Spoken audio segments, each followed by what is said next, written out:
Good morning, everybody. I had a chance to do a little bit of drone footage with a customer that decided to fly a drone for us, which was fantastic. I wanted to show you guys this crazy tree. This is a monkey puzzle tree. It is an Araucaria araucana, very closely related to the Araucaria heterophylla, which is the Norfolk pine, Norfolk Island pine. Even though it's not a pine, it's one of those misnomers. But as you can see, it was a very, not very tall, but very fat pine. Someone had, of course, done a super high crown raise on it for no reason, probably because it was too close to the house.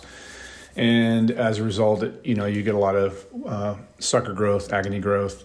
And the tree itself had actually been poisoned at the base by sandparks. They tried to kill it, and it didn't die. It just spit the poison right back out. There were these huge galls at the bottom I should have taken some pictures of, and I forgot. But if you ever have a chance to work on one of these trees, you need to wear gloves. Buy the entire team a set of nice heavy leather gloves, because the thing is sharp. Everything on it, every little cell on it, every little section on it is sharp. It's almost like where the little nodules are, almost like the way if you look at a pine cone, every face of a pine cone with a little needle, that's exactly how every face, needle, piece of bark, piece of trunk is on this tree. It's just sharp. So if you ever had a chance to work on one, make sure that you do bring gloves and get some for your team. Once you're past the outer tissue, it looks a lot like pine. It smells a lot like pine. However, the sap is very, very milky white. When it starts, it's not clear like a true evergreen or a pine.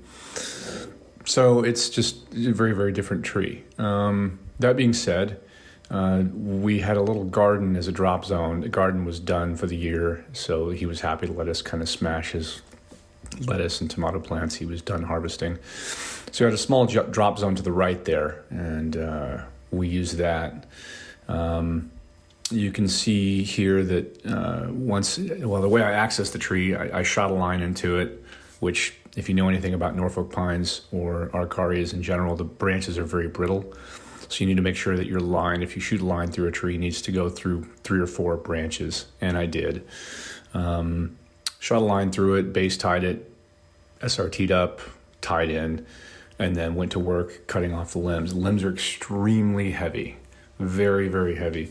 So rigged everything down because, as you know, with a long limb, if you let it fall, it's going to land and lunge towards a window or an object that you're trying not to hurt. So, rigged 2-3 at a time, lowered those down, typical negative rigging style, until I got to the top.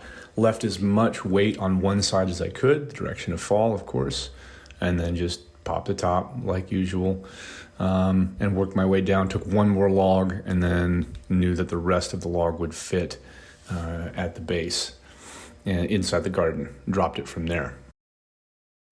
You can see here, after we put it down, we have a mobile mill that we set up. It's like a homemade version of the Alaskan Mark III mill, but it's a much heavier duty.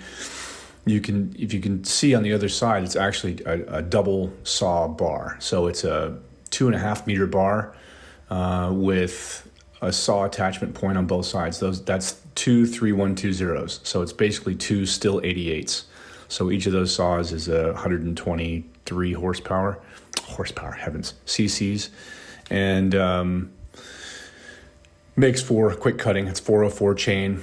We just slabbed the thing up and brought it home. Those slabs, we cut them at 110 millimeters, I think.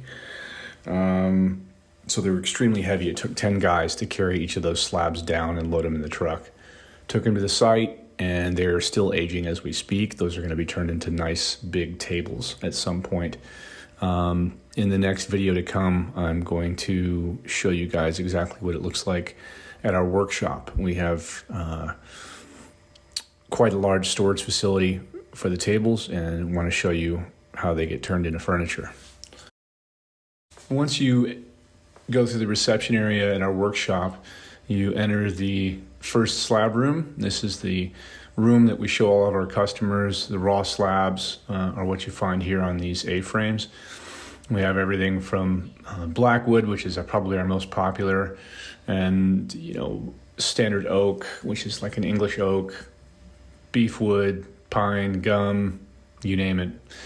You can see here there's some of our projects where we've put together some tables for customers and some showpieces. Some of those are planks that of course have been connected together. There's a nice big ottoman, and then some of them of course are monoslab and very uniform in shape. There's one that's getting ready for its epoxy phase. You can see there's a big long 4-meter gum slab up against the wall there, different shapes and sizes. This is actually a blue gum slab, great big single piece. You can see the black epoxy in the cracks. And outside the showroom, of course, we have our raw pieces that are still drying. They're stickered and drying. There's our large firewood piles. Every tree company has, of course, its firewood piles. Sell it by the bucky load, help people load it when they come by. And out there in the background, you can see all of the slabs drying in the sunshine. Over here is the rope testing station. I built this rope testing board here so that the guys would have something to practice on when I'm teaching new knots. Each knot has a main show cord, which is the larger diameter cord, and then of course a smaller piece of 8mm cord that they can practice tying the knot with. So they have an example knot to look at, and then they have a knot to practice with.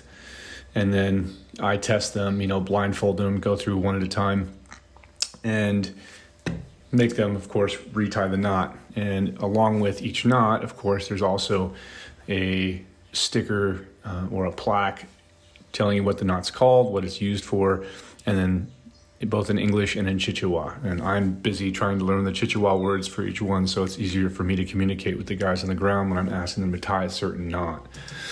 Once you come back into the shop, this is the actual workshop area. You can see all of the tools and equipment, where the sanding and maintaining or sorting of the slabs takes place. You can also see back there the locker facility, locker rooms for the guys. This is where they store all the chainsaws, where they get dressed in the morning, and where they can put their personal effects for the day. And then once you exit the facility, you see the equipment at the back. We did finally get a chipper, so excited. It's a little 250mm, so it's like a 10-inch chipper, which is pretty much all you need, because everything else bigger than that gets reused as firewood or as slabs, obviously. And anything that's, palms and bushes, of course, just go straight to the dump. Out here, you can see there's some fabrication logs, a lot of beams. Many types of logs don't do well as slabs. They're better as beams, as functional lumber. This is a Lucas mill. This is actually an Australian type mill. This is mobile as well. We can set this up on site and actually cut lumber, as well as this section here is busy planing. He's trying to flatten out the slabs, but that can be set up on site and used if we have a tree that's too big and we want to mill it on site. Makes it easier for the cutting team to actually put it down, cut it up, and sticker board it into functional lumber. Lumber that would be sold as cants or as beams that can be sold for construction purposes. As you look through the rest of the yard here, you'll see that everything is sticker boarded, and we try, of course, keep it in the same order in which it was sawn.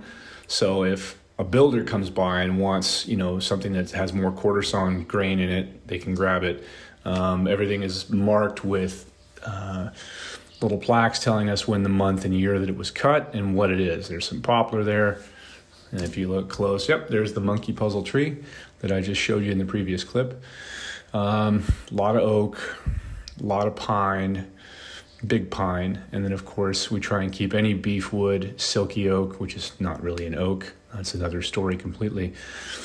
Cedar, of course, cypress, anything that has nice, clean, straight grain on it, we definitely try and keep. So all this is busy drying in the sun. Once we get down to 13%, of course, it's ready to be turned into furniture or sold off as slabs. Thank you guys for watching. I appreciate it. If you have any questions, let me know. Enjoy your day, everybody.